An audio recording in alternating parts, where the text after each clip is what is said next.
In today's world, even with brand new office buildings, yes, cabling is still extremely important. Welcome back to another episode of Logical Technologies. I'm Ryan, this is Joel. Today's episode, Joel, we're going to talk about cables and Wi-Fi today. So in a world of Wi-Fi, I'm starting a small business. Do I still need cables? Yeah, so that's a question we get asked a lot. Like a lot of people, like phones are Wi-Fi.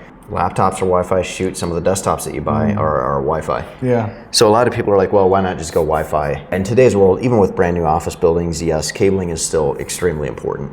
It's more reliable at the end of the day. I mean, wireless is definitely very much a convenient thing. Okay. For laptops, anything like that, if you're roaming around, it makes a ton of sense to have wireless. But still, for a desktop, for somebody that's sitting behind the screen all of the day, like a cable is going to be faster as a rule. It'll be faster and more reliable. And even with that said, like say that you do have an office to where everybody's mobile, everybody's moving around, you do still need to get cables run to each access point, to your printers, so on and so forth. Sure. So cabling's necessary for networking. Wi-Fi has a place though in functionality with just being able to be more mobile. Oh yeah, 100%. Okay. Yeah, Wi-Fi absolutely has a place. Okay. Which one's more secure? Is there a security issue with either one? I mean, by default, a cable is always going to be more secure. Okay. So a lot of the methods of setting up Wi-Fi, a lot of the methods that we see aren't super secure. Like somebody can't sit in the parking lot and break into it. Sure.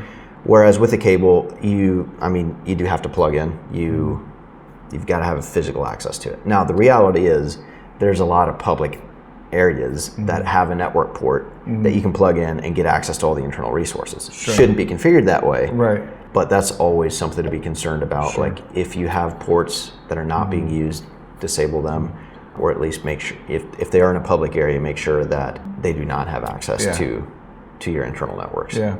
Okay. Interesting. So security could be an issue with either one, but that we have measures. In fact, I think we cover measures in another video about security. So anything else we need to know about cable, Wi-Fi in a small business, getting started, that type of thing? Most of the people will, when building a new office, they might have like one or so drops per office. You'll never regret having a couple extra network ports available because it's so easy and so cheap to add them when you're building a new building. Yeah. Once you've built a new building, becomes a lot more expensive very quickly. Yeah, and I mean even having multiple drops on different walls of an office, because just because I design my office this way doesn't mean that's how I'm going to want it a year from now. That's a perfect point. Yeah. I mean, we oftentimes see at least 2 double drops per office, one on each side. Yeah. That way you have a printer, or you can plug in a printer and a computer, or a phone and a computer, or really all three. Right.